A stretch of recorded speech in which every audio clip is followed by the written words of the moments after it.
Friends,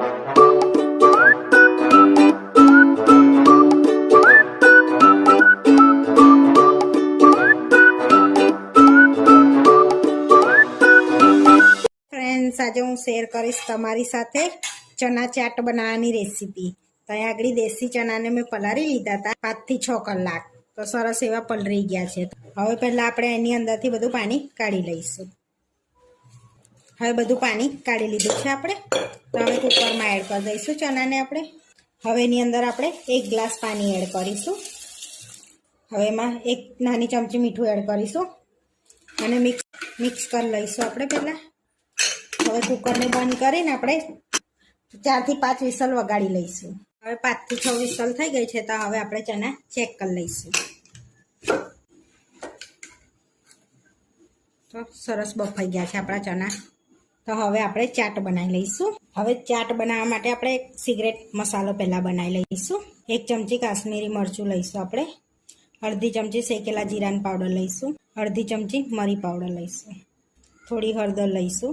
અહીંયા તીખું મરચું લઈશું થોડુંક આપણે. અડધી ચમચી ગરમ મસાલો લઈશું.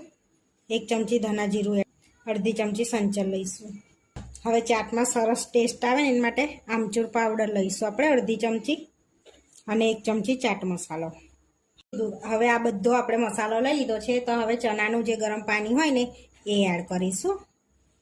હવે મિક્સ કરી લઈશું. જે ગરમ પાણી એડ કરવાથી મસાલો સરસ આપણો કૂક થાય એ રીતનું કૂક થઈ જાય છે થોડોક આપણે મસાલો. હવે બધું મિક્સ કરી લીધું છે. હવે આપણે ચાટ બનાવી લઈશું. હવે આપણે કઢાઈમાં તેલ લઈ લઈશું.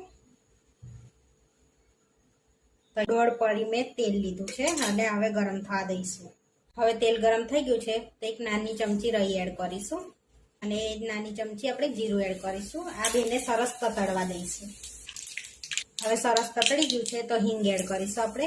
હવે મરચાં અને આદુની પેસ્ટ એડ કરીશું અને 1 ચમચી લસણ વાટીને એડ કરી લઈશું અને સરસ શેકી લઈશું બધું પહેલાં આપણે. હવે 2 મિનિટ થઈ ગઈ છે અને બધું શેકાઈ ગયું છે. હવે જે પેસ્ટ બનાવી હતી ને એ એડ કરી દઈશું આપણે અંદર અને મિક્સ કરી લઈશું. હવે થોડુંક પાણી એડ કરીને આપણે કૂક કરી લઈશું. હવે જે આપણે મસાલો બનાવ્યો છે એમાં તેલ છૂટું પડે ને એટલું આપણે કૂક કરી લેવાનું છે. તો સરસ એવું તેલ જોઈ શકો છો છૂટું પડી ગયું છે. આપણો મસાલો સરસ કૂક થઈ ગયો છે. હવે ચણાને પાણી હંગાત જ એડ કરી દઈશું આપણે.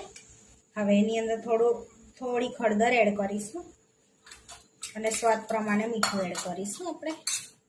થોડુંક જ એડ કર્યું છે. સંચળને એડ કર્યું છે ને હવે બધું મિક્સ કરી લઈશું અને જ્યાં સુધી ચણા ડ્રાય ના થાય ને ત્યાં સુધી આપણે એને કૂક કરી લેવાના છે.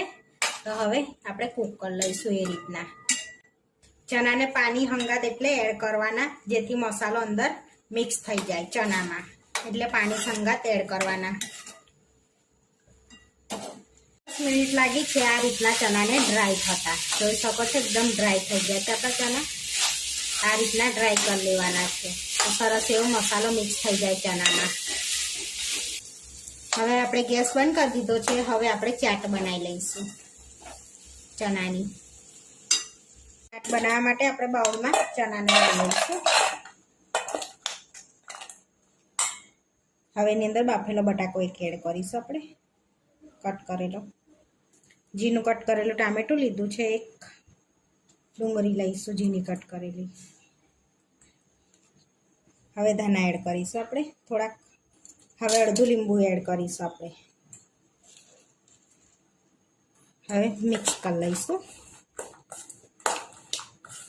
સરસ મિક્સ કરી દીધું છે. હવે આપણે સર્વ કરી લઈશું. હવે પ્લેટમાં આપણે સર્વ કરી લઈશું ચણા ચાટને.